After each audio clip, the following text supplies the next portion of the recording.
welcome to Consultant's Corner. I'm Rebecca Brizi. This is my corner. I am a consultant. But is it possible to undermanage? We've spent the last 2 weeks talking about the perils of micromanaging, and somebody asked the magic question, but what about the opposite? Stephanie Richards is the owner of Esaltara Designs, beautiful handcrafted jewelry that exists to celebrate your successes in business. Check it out, I'll share the link. And she asked me this question: do you come across clients who are on the opposite end of this as well? Ones who don't give enough direction? And I do indeed. It is almost always, probably always, when the leaders want to present a flat company, a flat organization, as in a non-hierarchical one. These are people who don't like to feel like they're the boss, which already tells you something about how they view being the boss, which is problematic because they are, in effect, the boss. They just struggle with what the role of the boss is. So they don't want to be seen as the boss. They want to present a flat organization.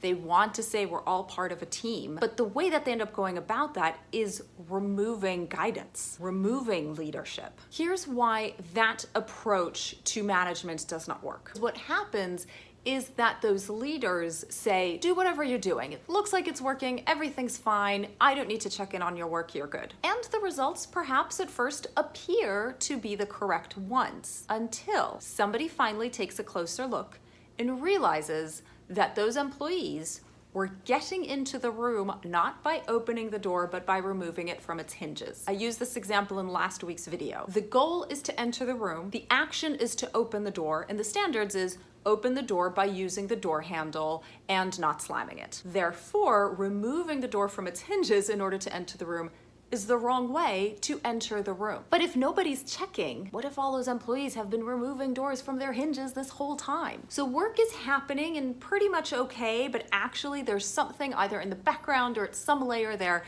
that is going wrong. And eventually either leadership will notice, or the rest of the team will notice and be getting frustrated, or the employee, him or herself, is going to realize that there's a disconnect between their approach to work and everybody else's. So you get one of two results. The leaders realize that things have been going wrong, and after months of effusive support, suddenly they're angry and there's a very sudden mood change, and that's not good. Or the employee gets to the point where they realize that they are not getting the supervision and guidance and leadership that they need. They feel lost, they're insecure, maybe they're not getting along with other colleagues because of this divide, and they're the ones who say, I can't do this anymore, and they leave. Your business has a hierarchy. Somebody is in charge. Somebody is setting the standards and expectations. There's nothing wrong with having a reporting line, and there's nothing wrong with having a hierarchy. People need direction. When we're talking about a team, you also need to make sure that that direction is shared across multiple individuals. In a past video, I talked about how a business is so much like an orchestra. Every instrument is playing something different,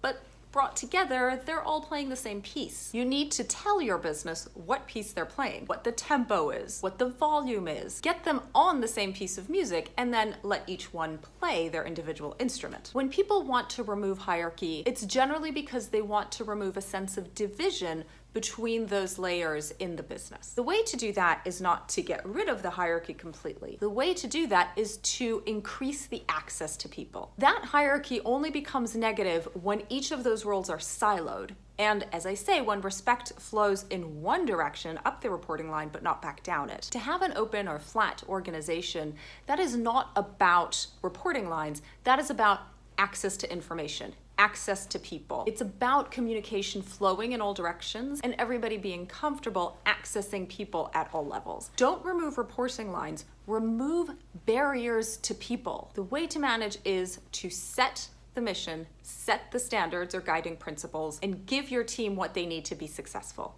That's it. That is how you make business management simple. What are the 3 core guiding principles that you have put in place for your business, and how are you using those to guide work in the business? Give it a thought, let me know, and I'll see you back here next week as always with our next video. Bye now.